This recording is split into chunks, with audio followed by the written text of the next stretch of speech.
Welcome.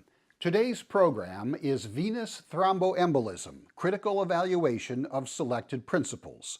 Our faculty today is Joseph Caprini, MD, Physician Emeritus, North Shore University Health System, Evanston, Illinois, and Senior Clinician Educator, Pritzker School of Medicine, Chicago, Illinois. After completing this program, participants will be able to identify venous thromboembolism risk factors, administer and score a DVT risk assessment, discuss when to use prophylaxis and what prophylaxis is appropriate based on risk assessment, and describe venous thrombosis risk factors associated with family history. Dr. Caprini has made the following disclosures. I would like to now welcome Dr. Caprini. Good afternoon, ladies and gentlemen. It's a great honor to be able to present these data to you, and it's been a lifelong interest of mine to follow the problems associated with venous thromboembolism, especially those related to prophylaxis. And what I'm afraid that we're seeing these days, and one of the things that's very compelling, and if I go overboard with my emotion, part of the reasons for that is that in this modern society with all this technology, we have become complacent. And we have failed to pay very careful attention to history and the lessons that have been learned by the generations of physicians that went before us. Oftentimes, things are viewed as being ancient or out of date or not relevant, and because of that, some very important things are overlooked. And during this lecture today, I'm going to try to point out some of those things that I think are absolutely vitally important.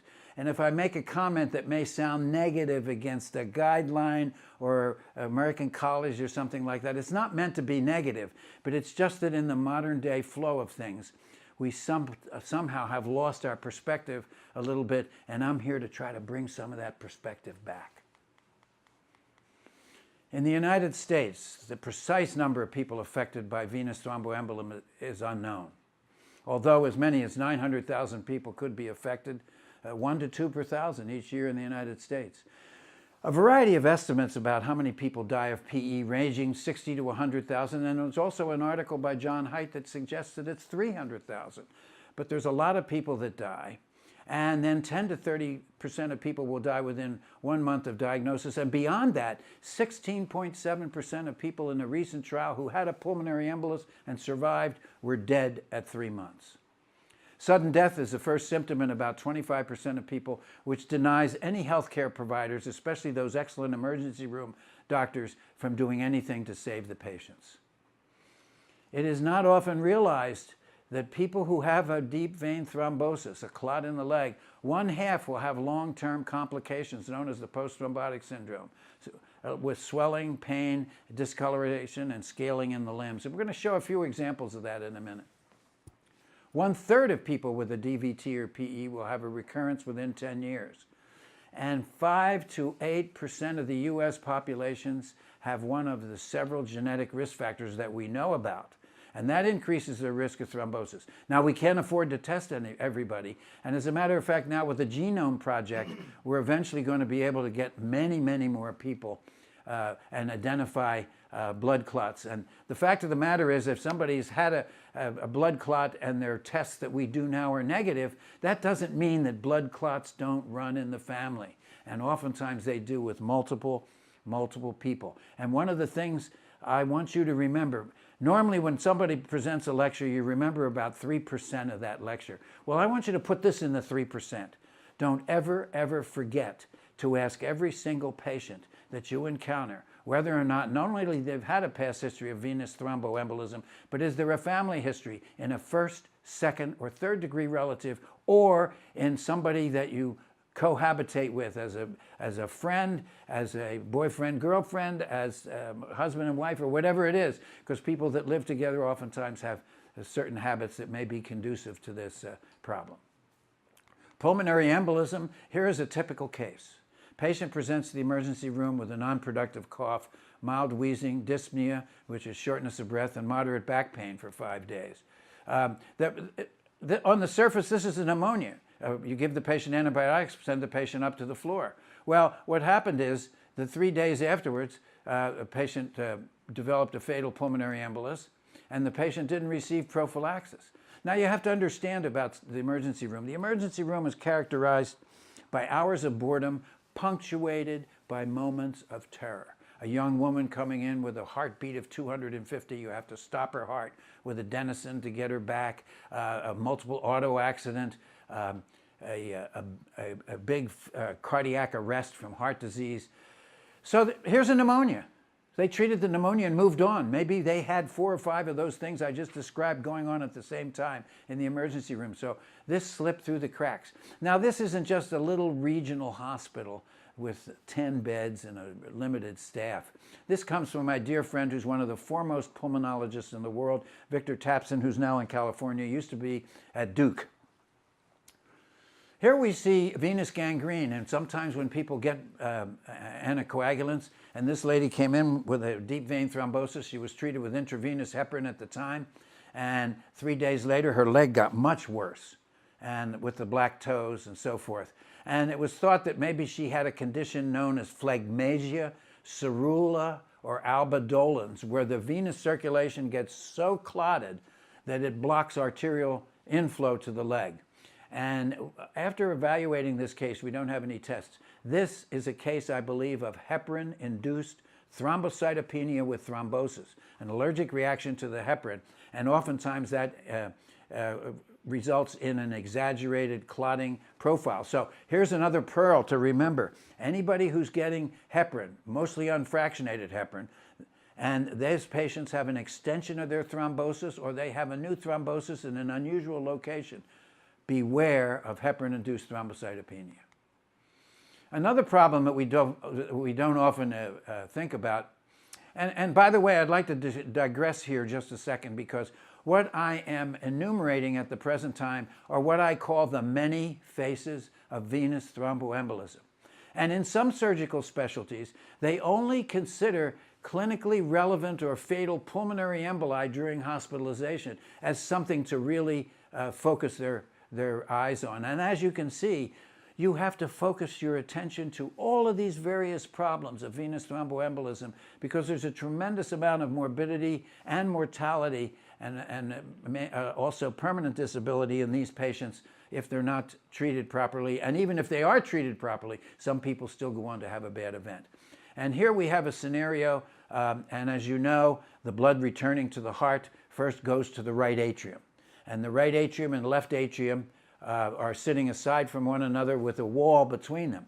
But 25% of people have a patent, what's called foramen ovale, an opening between the right ventricle and the left ventricle. So when blood flows to the right ventricle, it could leak through this potential opening. But normally that doesn't happen. But on the other hand, if a big clot goes into the right atrium, dilates it, now that hole gets bigger. And now the clot can break right over into the arterial circulation, and it can go to through the heart to the brain and cause a stroke. It can go to the arms and cause an arterial occlusion. I've seen it go to the legs. I've seen it go to the mesenteric arteries and produce arterial thrombosis. And unless you have it in the back of your mind and you have a keen sense of acuity to recognize that this could be a patent foramen if you have an arterial thrombosis. So in those cases, an echocardiogram would be very important to make sure that that is not the case. The Post-Thrombotic Syndrome. This is a common event caused by both symptomatic and asymptomatic deep vein thrombosis, and we're talking about the legs mostly, although it does occur in the arms. It's characterized by leg aching, pain, swelling in the early stages, and late manifestations include skin changes, a variety of skin rashes, and sometimes eczema. Brawny edema, which is like a thick elephant-like skin. A bronze discoloration, varicose, and spider veins can be seen. And venous ulceration is the endpoint, along with venous insufficiency-induced lymphedema. We'll talk about it in a minute. But I have this wonderful wife of, will be 53 years, June 12th, and she's helped me all throughout my career. And if we're on a tour or something, and we're on a bus with people, or we're even at the airport, she points out to me, because she's had to listen to this for so long, who has post-thrombotic syndrome. Here's a typical case. This lady had a bilateral total hip replacement 10 years ago. But look at her legs now. She has ulceration on the left leg. She has the characteristic hump of lymphedema on the dorsum of both feet. And now she's depressed and in a wheelchair with this terrible problem, and rightfully so. This is a horrible thing. It can be treated, but this is one of the many faces of venous thromboembolism, and this is why you must be vigilant, and I am, I'm sure, overly emotional about this, to prevent any possible clot you possibly can, including distal clots. Now, here's a young man. He's 38 years old. He had a major DVT while he was in a cast 10 years earlier. The ulcer first appeared 2 years ago and failed to respond to treatment due in part to the poor compliance of the patient once the ulcer appeared. That's something I never, ever like to blame as the patient for the disease. That's not the... You think about this patient. He has this smelly, foul, draining leg, probably thinks he has cancer and he's going to die. No wonder he doesn't want to go out or do anything. Properly treated, this could be healed. And as a matter of fact, there's a follow-up on this case. This was a case from another country. Follow-up because I'm very familiar with this really good doctors there. They finally referred him to the right doctors and did heal this ulcer. One of the many faces of venous thromboembolism. So now that we've established that, let's talk about the risk factors for venous thrombosis. And we go back, this is Fred Anderson, who worked with Dr. Brownell Wheeler, who invented impedance plethysmography back in the early 70s. And these physicians, as well as epidemiologists like Fred Anderson, have devoted their life to the study of risk factors for blood clots. And we've known that, and this was a study that was published around the turn of the century, meaning around 2000, those patients were collected. And these were patients that went home from the hospital, they got a blood clot, so they had to be readmitted, because in those days, intravenous heparin was usually given. And so it's interesting that these are the various, there's two things about this that are important. The first thing is on the left. You can see the percentage of patients with various risk factors. So all the risk factors aren't the same, and they're different. And they have different weights, as we'll subsequently see. And on the right side, the more of those factors a person had, the more likely it was that they would be readmitted with a clot. So size matters in this case, but also the individual risk factors. Now, this is a very interesting statistic because let's just frame this. You go in for hernia surgery. You go in for a knee arthroscopy to repair a meniscus. Oh, these are low-risk procedures. You don't have to worry about it. Well, now, wait a minute. If you're 20 years old, yes, it's a low-risk procedure. But if you're my age, way over here on the right side of the graph, that simple hernia may be a very serious problem, because somebody that lives 70 or 80 years, not only is age by itself a risk factor, but chances are they'll have multiple other disease processes going on that are the consequence of age. So we can't have that mentality. And we can't have the mentality to provide venous thrombosis prophylaxis according to the type of operation. That's old school, and that is not correct, because we know that we can have low-risk patients have high-risk operations with the same incidence of blood clots as patients who have low-risk operations but have a lot of risk factors. So how do we do this? Well, we have to take a look at those risk factors. And I'd like to begin, and this is why this history is so very critical. The theme of this next little section is, well, doctor, just because you're doing a minor surgical procedure, meaning a procedure that for your specialty isn't major, for example, an appendectomy, an ovarian cyst removal, a hernia operation, a knee arthroscopy, those are surgically simple operations. But they may be associated with a thrombosis risk that's significant and serious, and a major thrombotic risk. Now, could you explain all of that? Well, it goes back again to 1853. When a famous pathologist by the name of Rudolf Virchow identified through experiments and observations clinically that the three factors that led to a venous thrombosis are slowing of the blood flow, stasis, vessel wall injury, and hypercoagulability, which is a tendency of the blood in the veins to clot too much. And you can see when all three come together, the likelihood of thrombosis is high. Now let's talk about that. When you get an anesthetic if you get a general anesthetic naturally, and you know from actually inhaling something down into your trachea that it's very sensitive, so they have to put a tube into you to intubate you, and to do that they paralyze your muscles. And when you paralyze the muscles, there's a certain muscle tone in the calves especially, and when that tone is gone, those veins can expand.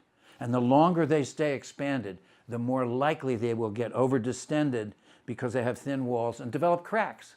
You know, this is not rocket science. In addition to that, the patient's position sometimes is such in stirrups, or their heads are up, or their straps around their legs, and this all cuts down on the normal flow anyway. So that's where you have your venous stasis.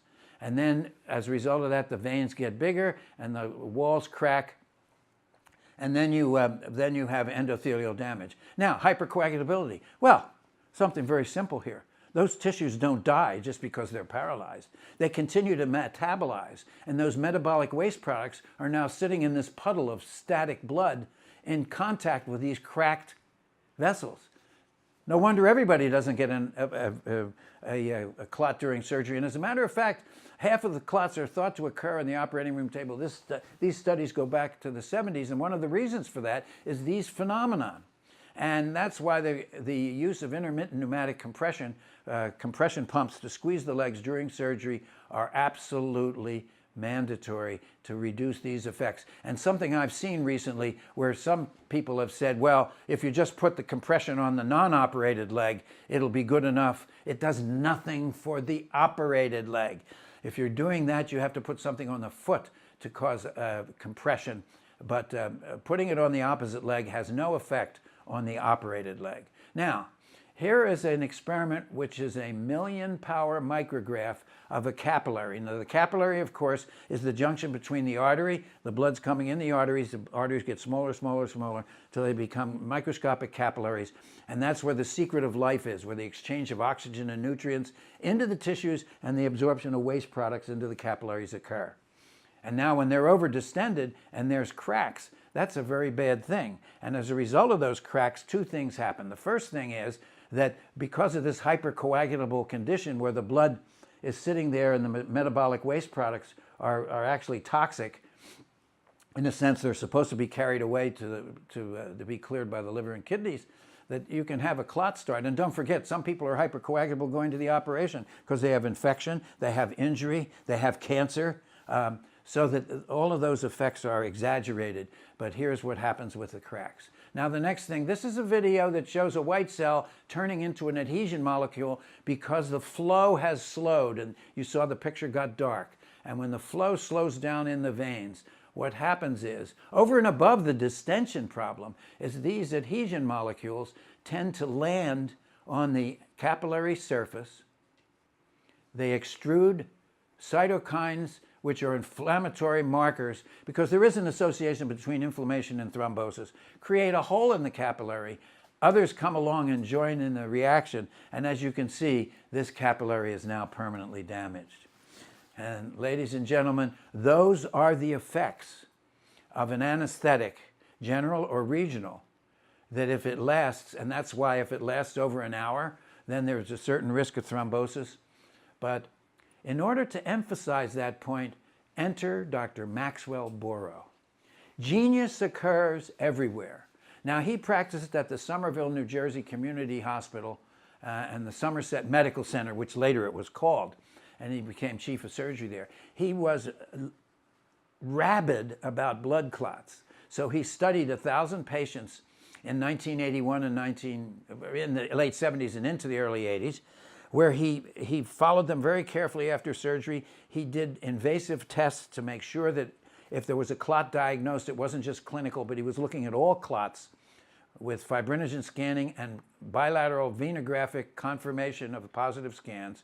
And you can see surgery lasting 1 to 2 hours, he found a 20% incidence of DVT, 46% incidence 2 to 3 hours, and 62.5% over 3 hours. Now, forget the fact that we don't see those kinds of numbers today. It was different then. There was no prophylaxis. The surgical procedures were more primitive. And don't forget, these are venographic results. Not every one of those people had clinical symptoms. And the same thing, look at the age. Age over 40, 20%. Age over 60, 40%. Age over 71, 60%. Now, stop. Let's just take a breath, including me. Make sure that you open up that 3% portion of your brain that you're going to remember 6 months from now. And I have one more fact for you to put in it. 66% of the patients in this 1,000-patient study who had a history of venous thromboembolism previously in their life got another clot when they had an operation, if they did not get prophylaxis. And prophylaxis was not common in those days. It was thought, some people thought it was ridiculous to give a drug that causes bleeding to a patient after surgery. I mean, what are you talking about? And we'll see that was the lifesaver. Now, getting back to modern technology and getting back to complacency, oftentimes today we have CAT scanners, we have MRIs, we have troponins, we have D-dimers, we have factor VIII levels, we have BNP levels. What about a history and physical? And in our day, that's all we had was a history and physical. So I've never been able to get beyond that. And I have a message for all of you. We're going to divide you into two sides of the room. On the left side of the room, you're going to go have a major operation, and you come in and the doctor asks you 4 or 5 relevant questions about your history, which are the most common and pertinent items. Okay, but on the other side of the room, there's another surgeon who wants to take a look at everything possible in your past history, family history, or in your physical examination that might influence the outcome of the operative procedure. Your choice, which surgeon you're going to go to. Furthermore, if that patient has a bunch of those risk factors, there's something here that we all can do. And again, open up the 3%. Maybe after a while it's going to be more than 3%, but try to put this one in there with the others. The most preventable cause of death after an operative procedure of any kind is a fatal blood clot. There's a lot of things after surgery. I can remember during my surgery career, the next morning I come into the hospital and I was really nervous because I operated on these people the day before. I was coming around to see them. The operations went fine, but how were the patients? You know the old story. The operation went well, but the patient died. So you really have to be careful about that. And so the thing is that it's very, very important that you do that one thing that you can control in every patient you see, and that is you can prevent them from having a fatal blood clot. And we're going to see how to do that. Okay, so a number of years ago, thanks to some very bright nurses, a PhD, some foreign medical graduates that turned out to be brilliant doctors and worked with me, and myself, we put together this risk scoring, and it was a community project. To say that this is all because of my brilliance is nonsense. First of all, I'm a B student, and if my wife were here, she would actually remind you I had a few C's too. But what it was is, I'm a partner. I like to partner with people. And partnering with all these people, we got together and we assigned a point value to every risk factor according to the relative risk in the literature at the time of that risk factor causing a venous thrombosis. Then we added the points. For example, age over 75 would be 3 points, and an operation lasting over an hour, anesthetic over an hour, would be 2 more points. So that would be 5. So that's how we put the score together. So age and operation weren't equatable. A family history of thrombosis or personal history of thrombosis was 3. Surgery for benign disease is 2. It was 4 if it was for cancer. So that's how it worked. And for many years I was accused of just talking a good game, but where was the data? Show me the money. Well, fortunately for me, the University of Michigan, well, first of all, a number of countries picked up on this right away because this was the way that they could screen out people, and people that had a number of factors, they could provide them with this very expensive prophylaxis. And if they didn't need to give them that, and they weren't going to be at jeopardy of dying.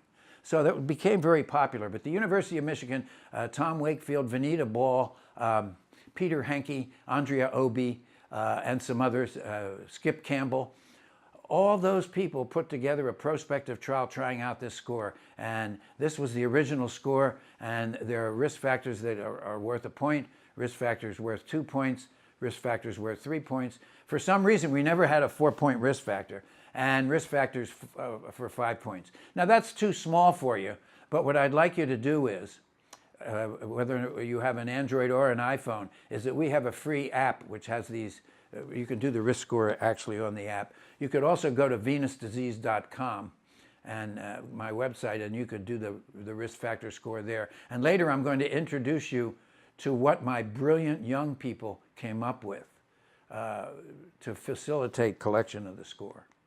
And here you see it.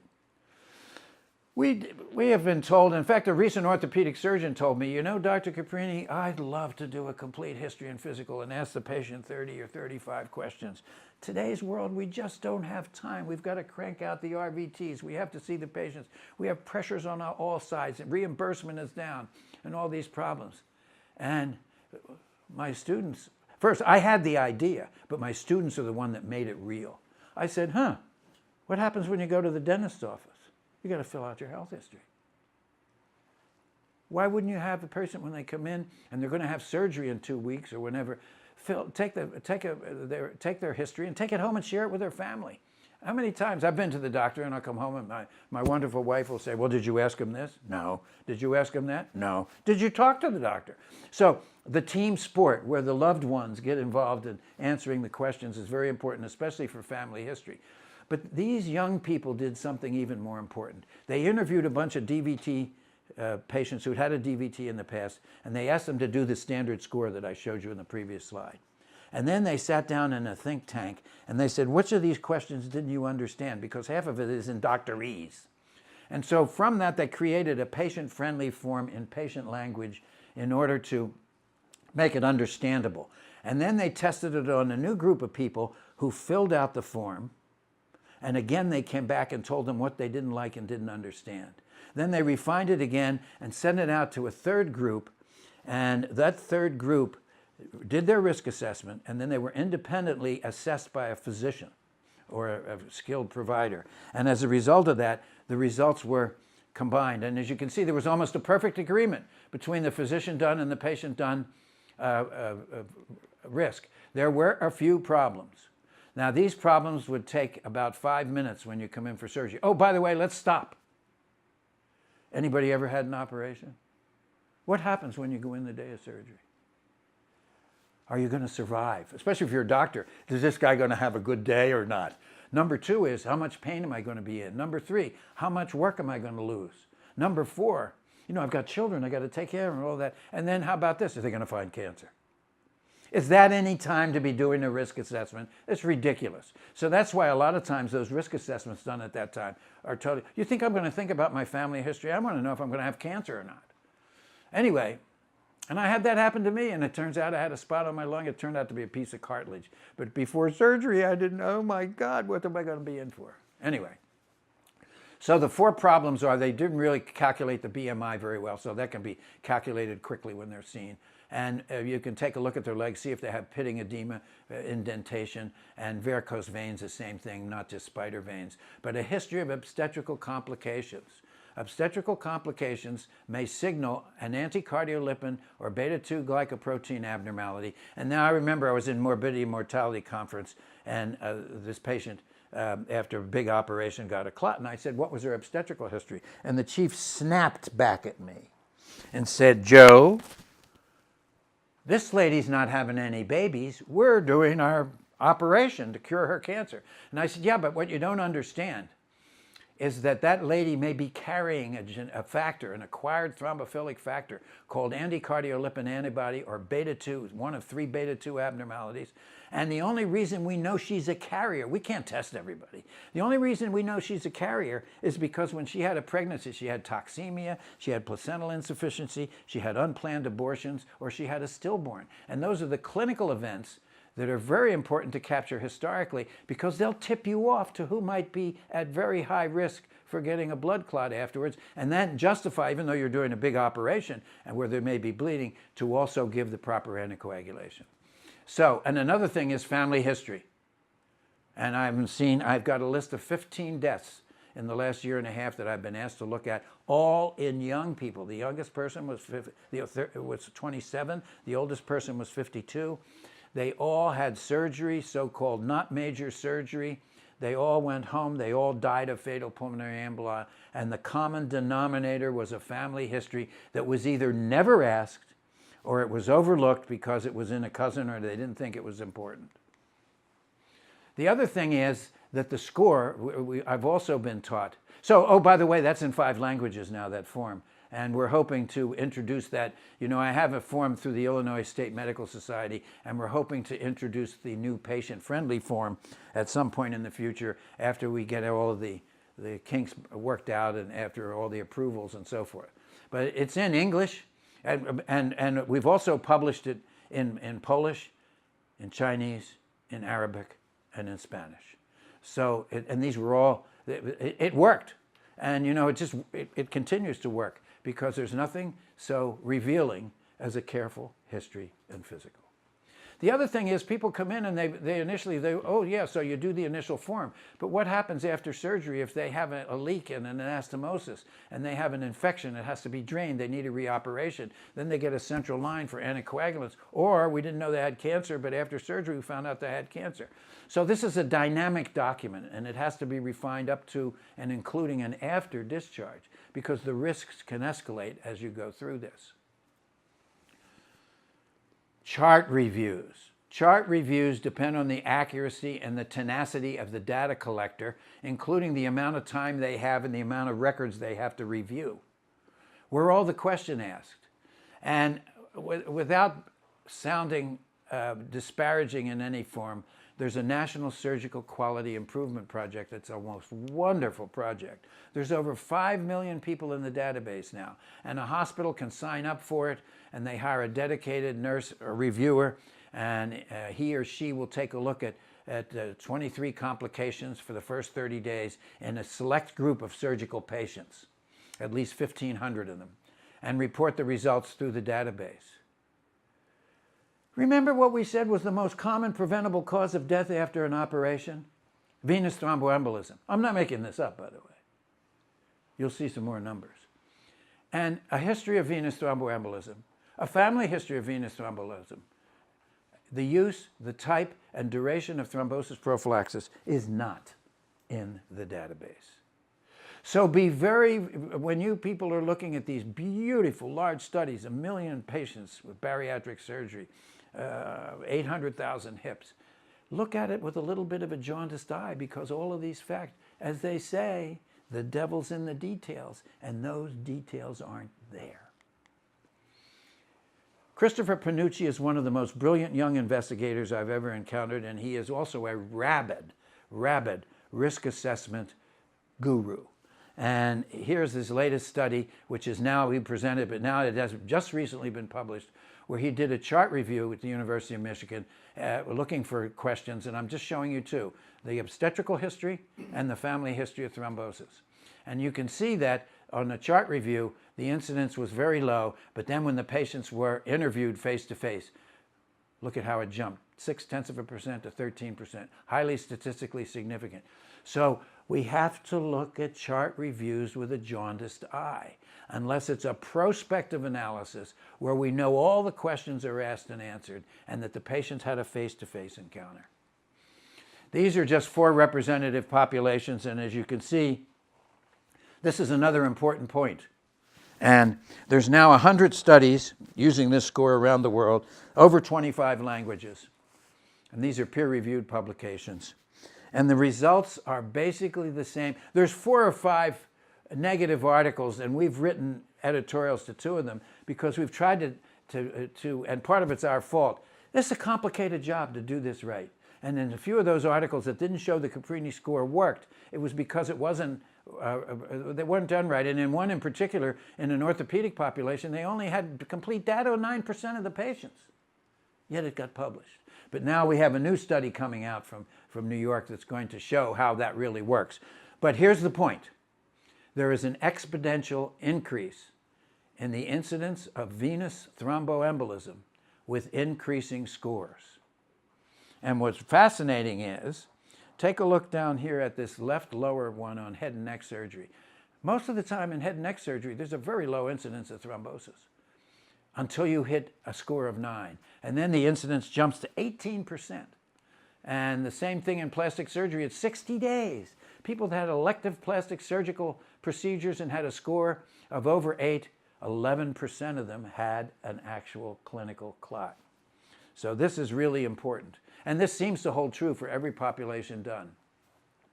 Now, the success story for the United States, in my mind, and I'd like to single that out, is Pamela Rosencrantz, Michael Cassidy, and their associates at Boston University Hospital. And they produced they've now produced 8 papers, but the first one was the one about using mobilization and a mandatory risk-stratified prophylaxis protocol. Let's stop again.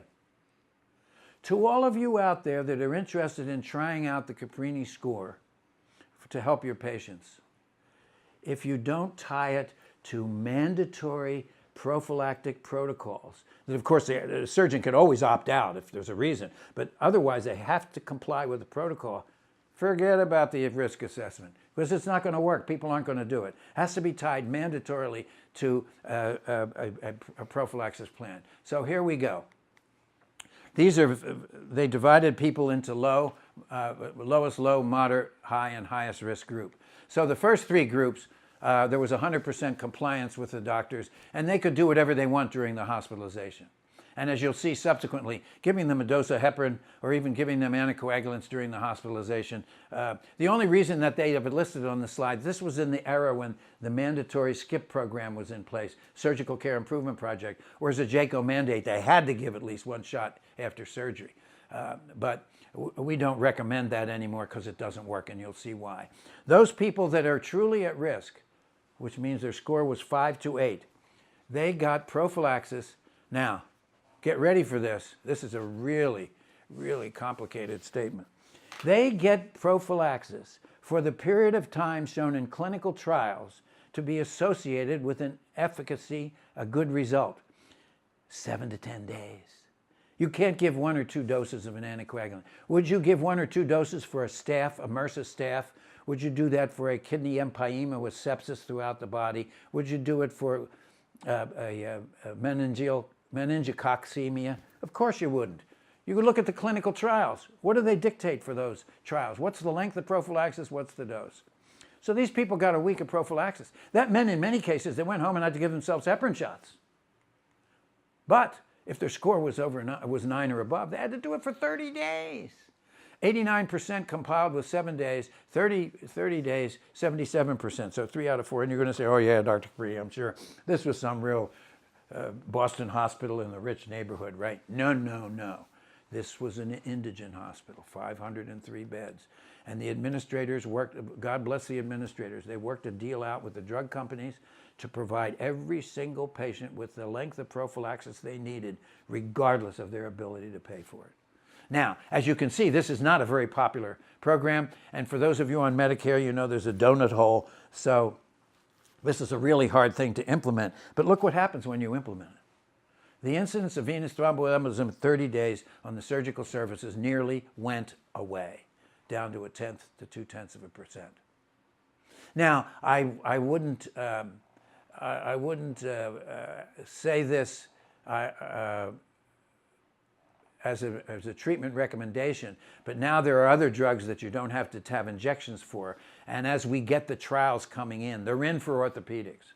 Now you can give one of the new anticoagulants to protect in orthopedics, and we're hoping one of these days we'll be able to use it here, because that way we'll be able to catch these people when they go home from the hospital. So mandatory compliance. Without it, forget it. And then Christopher Panucci just recently published an article. Out of all the Caprini articles, he took the 13 purest where the best data was. So remember, this is academic guidelines. This isn't clinical practice. And these were the purest studies. And if you don't give prophylaxis, again, an algorithmic increase, an exponential increase in venous thromboembolism with increasing score in those people not receiving prophylaxis. 10.7% in these over 1,000 patients. It's actually this particular subgroup is 400 patients, but the overall study was over 2,000. And these were people that did not get prophylaxis. So if you have a patient who's at risk with a score of at least 5 to 6, and certainly by 7, they really need prophylaxis. And they need it for the period of time that's been shown in clinical trials to be efficacious.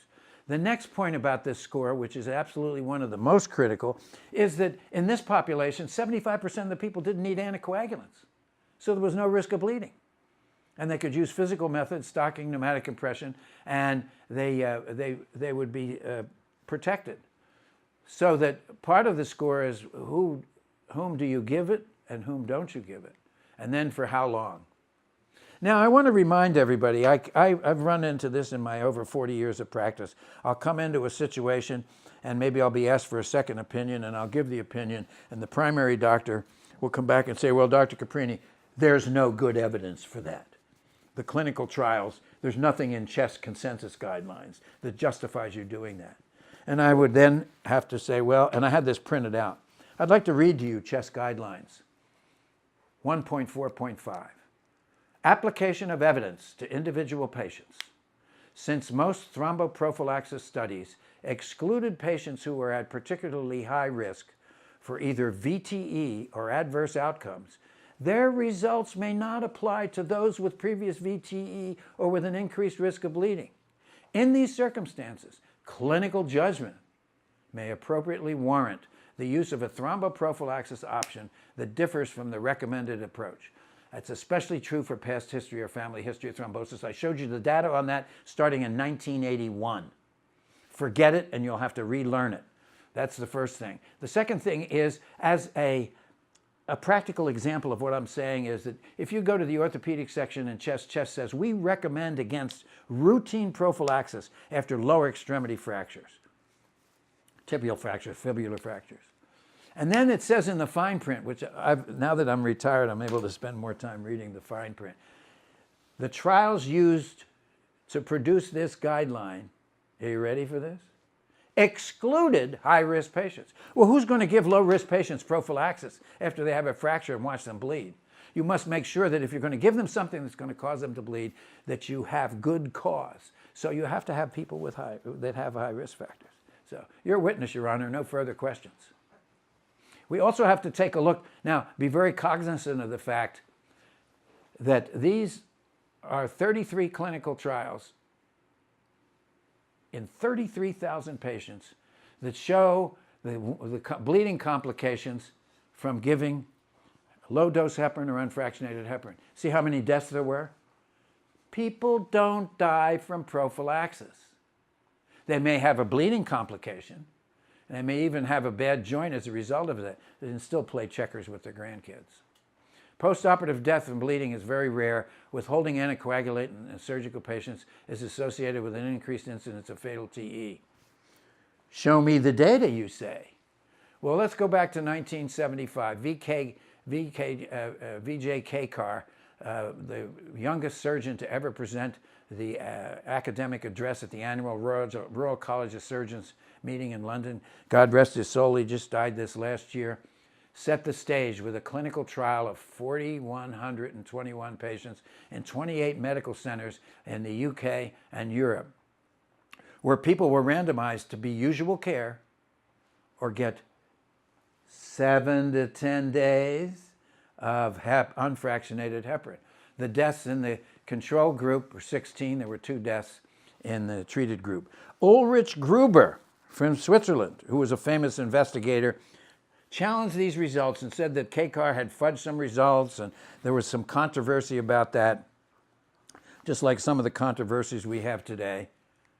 Along comes Rory Collins, an Oxford scholar, and in 1988, in the New England Journal of Medicine, he publishes the results of 70 additional trials that had the same design as the Kakar trial, and he showed exactly the same results. Another 13,000 patients. And he showed that the incidence of fatal pulmonary emboli, all pulmonary emboli were reduced, but there was a 66% risk reduction in fatal pulmonary emboli using heparin compared to controls. How about the bleeding? There was no difference in bleeding. 13,000 patients. And these were fatal bleeds. Yes, people bled. Some people will bleed after they get an anticoagulant, various things. Nobody dies. And so now we have 20,000 patients. so far. 98 clinical trials, 15-year period that show this. So apples don't fall far from the tree. And A.J. Kekar, VJ's son, who's another brilliant vascular surgeon. As a matter of fact, he's Lord Kekar. He's the Lord in the House of Commons of England, in addition to being a brilliant surgeon and researcher. He and Sylvia Haas from Munich, published, as a famous hematologist, published this study. 23,000 surgical patients, 79% of them had non-orthopedic surgery, 21% had non-joint but orthopedic surgery. And this was sponsored by a drug company. I was going to say, and this is not a low molecular weight heparin we use in this country, but nevertheless they say, well, we think low molecular weight heparin will prevent more deaths than unfractionated heparin. So that was the low molecular weight heparin versus unfractionated heparin, 23,000 patients, no difference. What was the endpoint? Autopsy adjudicated fatal pulmonary emboli, 0.1% in each group. So if you're at risk, what was the period of prophylaxis? 5 to 20 days. Was it any 1 or 2 days or just during the hospitalization? No. So that if you're at high risk, and I told all my high risk patients when I would get them ready for surgery, I'm going to give you some blood thinners after surgery and you might bleed from them, but you're not going to die of a blood clot. Now, there were no deaths from anticoagulant bleeding in this study either. Yes, there was, if you read the fine print at the bottom, there were 0.1.3 tenths of 1% and 1.1 tenths of 0.18%. Yeah, there were some people bled. Nobody died. Remember, the most preventable cause of death after surgery is venous thromboembolism. And now I have shown you 160 trials, over 160 trials in 43,000 patients over 30 years that show, A, that small doses of heparin, low molecular weight heparin prevent death, and number 2 is the treatment period is at least 5 to 7 to 10 days. Now, Chest did a meta-analysis of 51 more modern trials in 48,000 general and abdominal surgery patients. And the follow-up was either 7 days or 1 month. So they all got 7 days of prophylaxis. And the authors did not emphasize the fact that providing prophylaxis for 1 week, despite the fact that this period was shown to be efficacious in the 51 trials used to provide the above conclusion, they still only recommended, and that's where this got started. The more modern chest guidelines say you can stop anticoagulation from when they go home from the hospital. You show me that data. But I'm going to show you some contrary data. So here we have from 1975 to 2005, 43,000 patients, 160 centers with objective diagnostic endpoints, including in one of those big studies, fatal pulmonary emboli autopsy adjudicated. Anticoagulant prophylaxis for 1 week established the efficacy. There's none of those trials where short courses of an anticoagulant show anything but seriously compromise the results. So let's take a look at this. Around 2006, the Surgical Care Improvement Project, SCIP, one of the initiatives was everybody had to get a shot of an anticoagulant within 24 hours of surgery unless they were at high risk for bleeding. And a study done in the VA looked at 30,000 of those patients from 2006 to 2009. 89% followed the protocol and 11% didn't. Did not change the VTE rate. John Haidt, who's one of the most famous epidemiologists in history, fantastic researcher, and he studied the Olmsted County catchment area of the Mayo Clinic for the last 40 years. And he just published a study looking at 500,000 VTE events annually. Half of them were due to hospitalization. The event rates haven't changed, despite the use of near universal in-hospital prophylaxis. And he attributed that to the short duration of prophylaxis. So without quoting the old results, he acknowledged that that was the reason. And a short course of anticoagulants is ineffective in lowering the VTE rate. And number 2, identify high-risk patients that would benefit from extended prophylaxis. We've done that with the Caprini score in over 25 languages in over 100 publications. Not done yet. This is in a Surgical Care Improvement Project Has the mission succeeded in orthopedics? And the answer is no. The rate of PE increased during the period of study when this was followed. And now, if that's not enough, here's another 779,000 patients followed for 30 days over 5 years. The skip adherence improved by 14% and 20% respectively during the 5 years. Look what happened. The postoperative DVT rate increased. Postoperative PE rate increased. So short-term anticoagulation prophylaxis postoperatively does not lower the VTE rate. Lowering the VTE rate after surgery requires at least 1 week, as shown in more than 140 studies over the last 40 years. And one of my investigators and members of the Illinois State Medical Society, as we were looking at this, very innocently asked me, well, Dr. Caprini, why did the rate go up? You would think that those shots would have helped just a little. And that was a really brilliant question. Nobody ever asked me that before. And my answer is, I think this is true unrelated. The reason the DVT rate has gone up is because we're operating on older patients. We're doing more complex operations.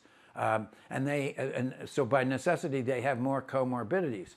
And I think that's the reason. And if you don't, and then you know how the DVT rate increases exponentially with increased risk factors. I think a lot of these more modern patients were shoved into the very highest risk category, which means they really should have gotten 30 days of prophylaxis. Giving them 1 or 2 days didn't do anything. And we know that 77% of people after they leave the hospital get a blood clot. My brilliant fellow, Juan Arcelis, who's now a chief of surgery in Granada, who was very important in making this Caprini score really materialize. I had it, but he really helped make it materialize. He and Sandy Candosia, who's now an internist, studied 2,000 medical and surgical patients in 1989 and 90 and showed how important it was. And now in 2008, Juan, taking a look at this famous Riete database, which is a worldwide database of registry data about people who actually get blood clots and how they're treated. 77% of people get their clot after they leave the hospital, and 55% of them get after prophylaxis was discontinued. Compelling data. It's a decade old. Why are we just focusing on the hospitalization?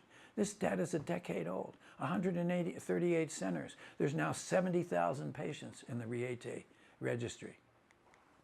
And here's the data from the National Surgical Quality Improvement Project.